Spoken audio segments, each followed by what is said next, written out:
টেকনাফে ৬.৫ কোটি টাকার ইয়াবাসহ মাদক কারবারি আটক। কুমিল্লায় থানার সামনে দুপক্ষের সংঘর্ষ, আটক ৩ জন। মেনন কামরুলের মানবতাবিরোধী অপরাধ মামলায় সাক্ষ্য গ্রহণ শুরু ২৩ জুন। তাবলিগের আমিরকে হত্যা, আপিলে মৃত্যুদণ্ডপ্রাপ্ত স্ত্রী খালাস। নোয়াখালীতে সড়ক দুর্ঘটনায় বিএনপি নেতা সোহেল নিহত। ওসমান হাদি হত্যা মামলার তদন্ত প্রতিবেদন পেছালো ১৬ বার। বাজেটে কৃষি খাতের প্রকৃত বরাদ্দ ও কৃষকের অধিকার নিয়ে নাগরিক সংলাপ। ১৬ লাখ টন তেল কিনতে সিঙ্গাপুর যাচ্ছেন জ্বালানি মন্ত্রী। প্রধানমন্ত্রীর পররাষ্ট্র উপদেষ্টার সঙ্গে দক্ষিণ কোরিয়ার রাষ্ট্রদূতের সাক্ষাৎ। মৌলভীবাজারে হাতের টানে উঠে যাচ্ছে সড়কের কার্পেটিং।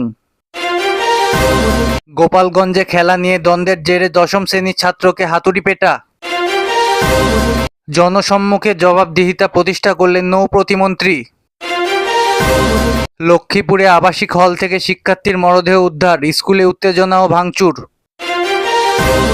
সিগারেট মদের দাম বৃদ্ধি নিয়ে মিছিল দেখে ভাষা হারিয়েছেন আইনমন্ত্রী। শঙ্কা মৎস্যমন্ত্রীর, দেশে প্রাকৃতিক মাছের অনেক প্রজাতি বিলুপ্তির ঝুঁকিতে। চট্টগ্রামে ৪ বছরের শিশু ধর্ষণের ঘটনায় মনিরের যাবজ্জীবন কারাদণ্ড। কুমিল্লায় বিআরটিসি বাস দুর্ঘটনায় আহত ১০ জন। জনগণের হক আর কাউকে লুট করতে দেওয়া হবে না, বললেন প্রধানমন্ত্রী। বিশাল জনসংখ্যাকে শিক্ষকেরাই মানব সম্পদে পরিণত করতে পারেন, বললেন শিক্ষামন্ত্রী। ভয়াবহ বিদ্যুৎ বিপর্যয়ে কুমিল্লার হোমনা, বিপাকে রোগী ও সাধারণ মানুষ। খুলনায় ত্রিমুখী সড়ক দুর্ঘটনায় আহত ২৪ জন। ইসলামী ব্যাংক আরও ১,০০০ কোটি টাকা পেল। ১ বছরের মধ্যে সব নারী চা শ্রমিকের হাতে ফ্যামিলি কার্ড পৌঁছাবে, বললেন প্রধানমন্ত্রী। যুক্তরাষ্ট্র ইরান চুক্তি, $৩০০ বিলিয়ন বিনিয়োগের অর্ধেকের বেশি অর্থায়ন ইতিমধ্যেই নিশ্চিত। প্রাচীন গৌড়ের সোনা মসজিদ পরিদর্শনে মার্কিন রাষ্ট্রদূত। ওবামা ইরানকে ঘুষ দিয়েছিলেন, দাবি ট্রাম্পের। মার্কিন নৌ অবরোধ উপেক্ষা করে আরব সাগরে ইরানের ৩টি জাহাজ।